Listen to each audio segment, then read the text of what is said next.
from the University of Iowa. So this one is next. And this one. Yeah. 1 billion, 2 billion. I'm just checking. Yes, VerdiLife. Let's talk about it. Modern agriculture has both advantages and disadvantages.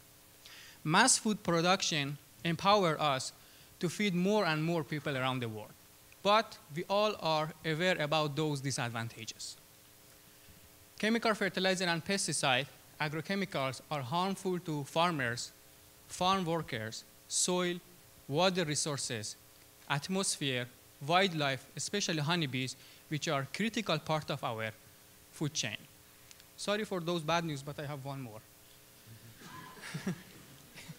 Every year in the United States, we have tremendous amount of wood waste that sometimes we don't know what to do with those, and a portion of them, we just burn them to get rid of them.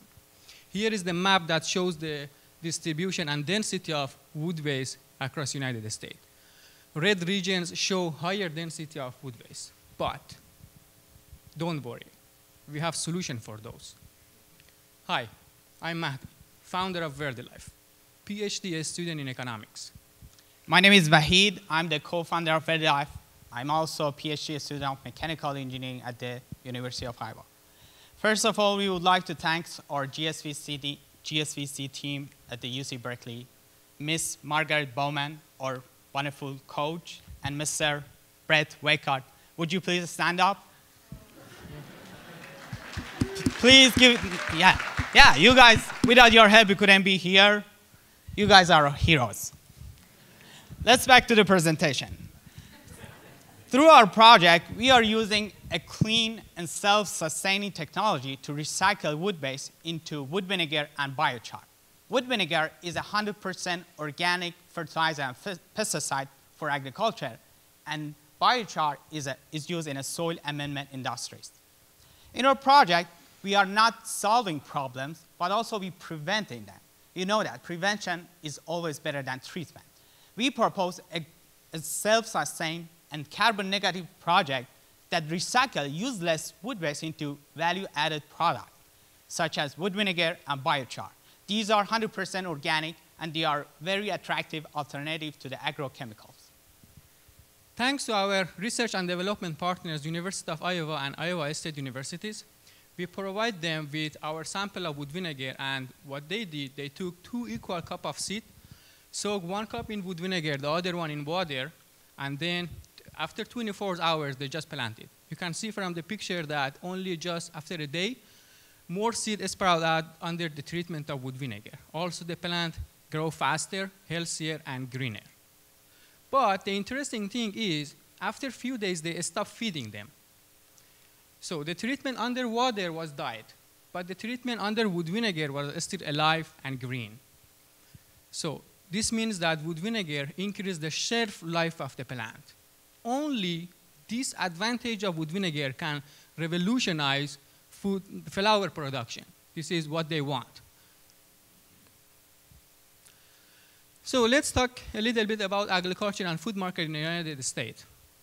2 million farms, 900 million acres of land, with a value of almost $1 trillion, which account for more than 5% of our GDP.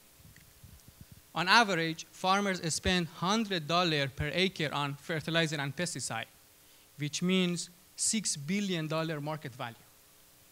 Also, $60 billion market value. Also, we have organic food market, which is the fastest expanding market in agriculture sector. The market touched $47 billion last year. It seems people nowadays care more about what they eat and how those foods are produced. To produce organic products, we need organic fertilizer and pesticide. The market right now is $2 billion market, but we estimated a market value of $6 billion by 2025. Our goal is to take at least 5% of this market. To begin with, we plan to build our first production plant in Iowa, where we have a quick access to 88,000 farmers and more than 30 million acres farmland. Moreover, through our informative website, we have collected a long list of farmers' information around the world and in the state of Iowa that are interested to try our product. What we only need to do is to produce with vinegar and just ship to them. By that, we can raise enough capital to go to the $2 billion fertilizer market. One part of the project that we are so excited about, we built a strong partnership with US Forest Services and also United States Department of Agriculture. They offer us some incentives that we are going to use in this project. As Wahid mentioned, we will start in a small-scale plant with 500 wood waste capacity per year. So to do that, we need initial investment of $700,000. Yes, this value is a conservative value because we didn't consider few things in it. For example, we will benefit from USDA federal and state level incentive to get our lands up to 6 acres. Moreover, we got financial incentive from few states to help them to manage their wood waste. So with that initial investment, our financial projection shows $8 million revenue from one of our sites with a 46% profit margin, which is going to leave us with $3.6 million accumulated profit in about 10 years. In our project, we are not only thinking about our profit, but also we are thinking about farmers' benefit. First of all, wood vinegar is 100% organic, and it's safe. It's safe for farmers, workers in a land. It's safe for environment. Second, it's very easy to use because it's liquid. Farmers just need to inject wood vinegar into irrigation system and just use it in their land. Even if you have a small pot at home, you can mix it with water and spray it on your pot, and it's very easy to use. Third of all, is very cheaper than existing product in the market. For example, 1 gallon of microorganism is cost around $40 for a farmer.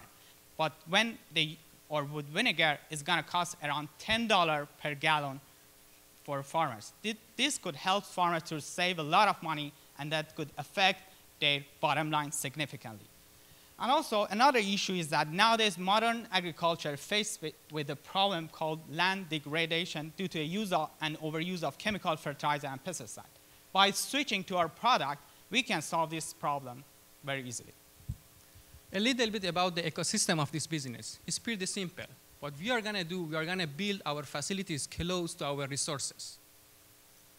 So by this, we are going to decrease our transportation costs and increase the efficiency of access to the market. Farmers are all around the United States. So the first plant is going to be in Iowa, where is our academic and business support from. Then we are in the expansion phase. We are going to expand to other places which we have access to better and more wood waste. Finally, product works. Market is ready. We need to raise funds to finance our initial steps. We need our technical greenhouse project needs $15,000. We need to finance our patent. By this, we will get our certification and we will build our plant and fully commercialize.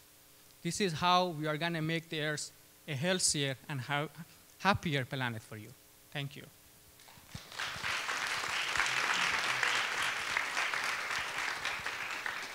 Much for your presentation.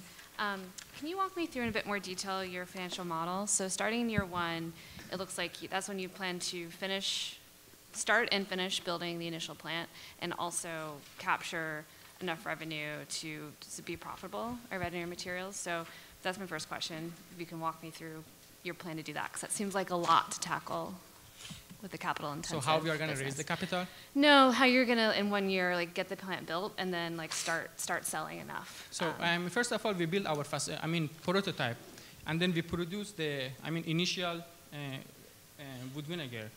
We provide sample for some farmers around the nations to try and then give us feedback. Second, And also we finance we use those wood vinegar for our own material in the lab for the research partners. So that is how we are expecting that we are going to attract investment, and then we go to bigger but we're expecting that, so this valuation that we made, around $700,000, is actually very conservative. Also, we can decrease, for example, amount and then manipulate those stuff. And then when I look at this 10-year cash flow chart, your growth is steady, but it's slow. So what's hamstringing your growth? How many sites are you deploying over that time? This is just for one site. That's just for one site. Yeah. Moreover, in the detail, we also, the price of wood vinegar over a year will decrease because of more production. So we increase it. So we believe that we are going to make organic food on the table, not as a luxury product. So we decrease it over time because of more production. Okay, thanks. First of all, this is such an exciting business, so congratulations. Just one point that I might even include the public health benefit in your pitch deck, because there are now more and more studies linking so many public health issues to toxic We didn't want to chemicals in touch that agriculture. part, because of something. I mean, Vahid wanted to add, but so we just said that, okay, we just mentioned, everyone knows about those, toxic stuff. Yes, we just. Yeah, exactly. My question is two things. So one is on IP. This does seem like it might be tricky to lock in IP if this is something that anyone can make out of wood waste. So I'm curious about that, and I saw an expense item around that. And then secondly, I'm curious about your personal motivation. Neither of you, you're an economist, right? You're a mechanical engineer, is that right? Good match, right? Yes. So why do you care so much about agriculture, other than living in Iowa? The huge part of this process needs thermodynamic and heat transfer knowledge, because we use heat through our process, so we just want to make sure that the system works very well, because we need to break the chemical bonds of the wood in order to produce wood vinegar. So I'm taking care of the technical aspects of the facility and development, and Maddie is economic guy. I take about money stuff, business, and then the market stuff. But the question is interesting. Also competitive advantage, yes, maybe someone can come, but we produce 135 gallons of wood vinegar using 1 ton of. This is the most highest productive system that is currently. Yeah. And then we are only and first producer of wood vinegar in North America combined with Europe.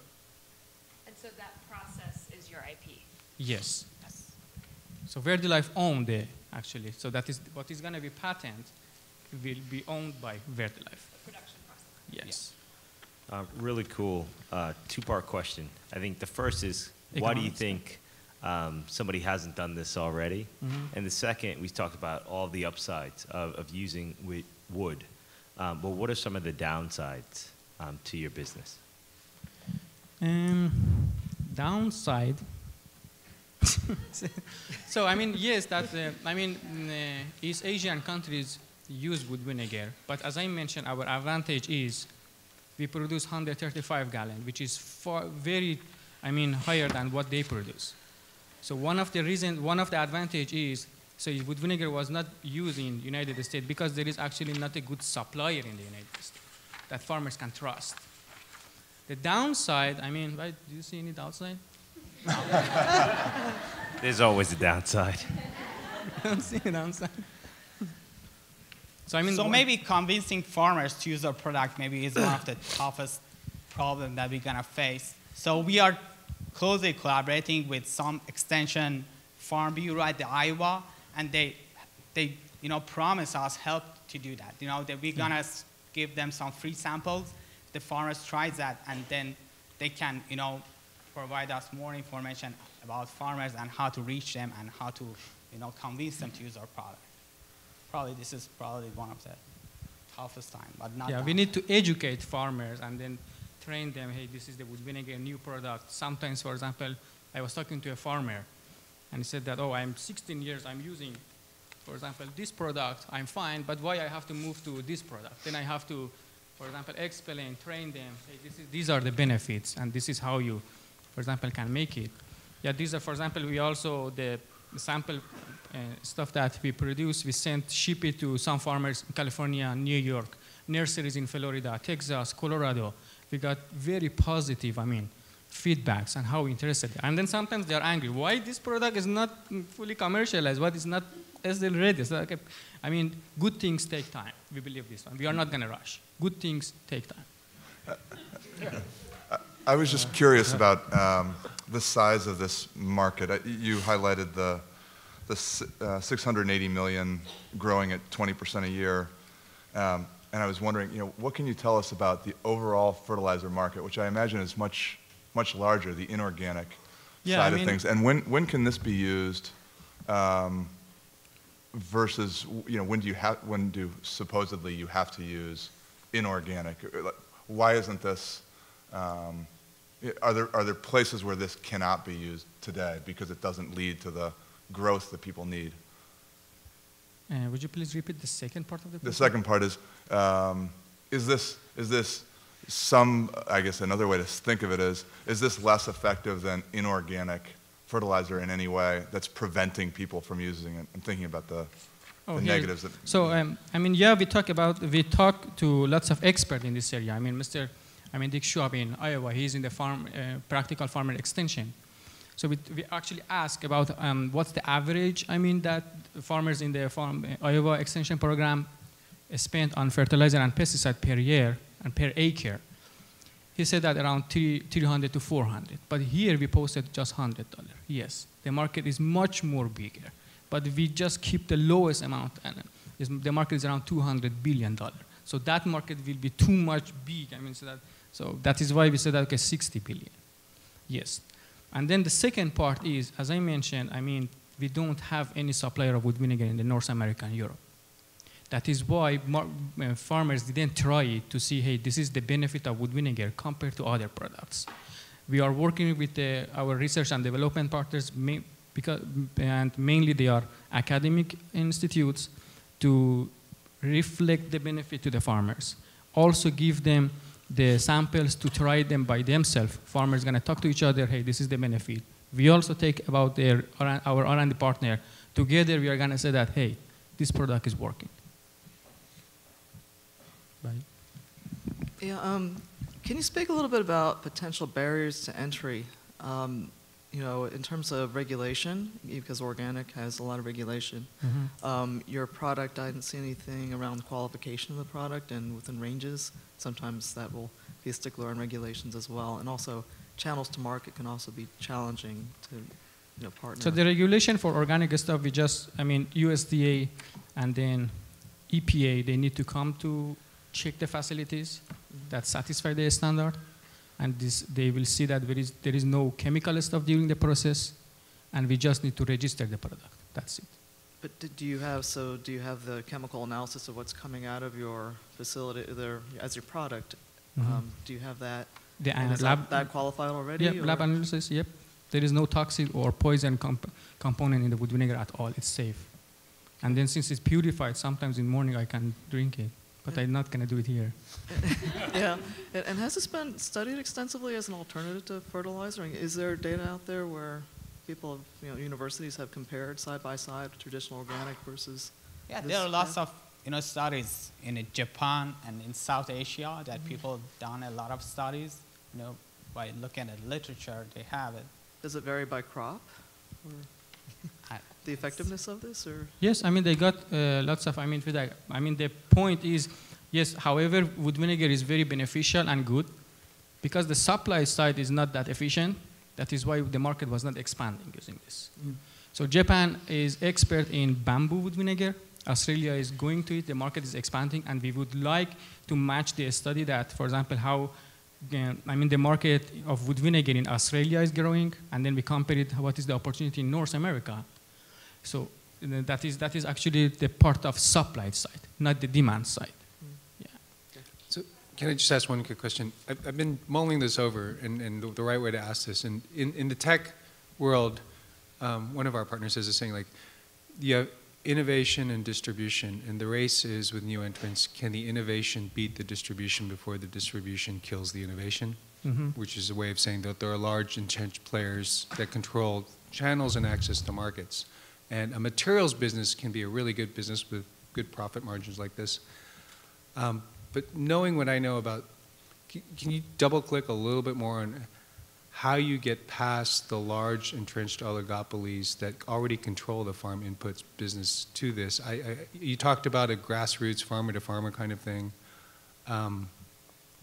I just have difficulty at this point seeing how you scale out. You've got, assuming all the numbers pencil out for the CapEx and farms and for the plants and distribution channels, you still have no commercial person or commercial ability on your team, and there's no, the way that farmers buy isn't through this routes that you proposed. So can you help me understand how you're going to get there before the distribution kills your innovation? Very good question. I mean, you mean that because this is actually physical and practical products. So if you're thinking about the logistic part, yes.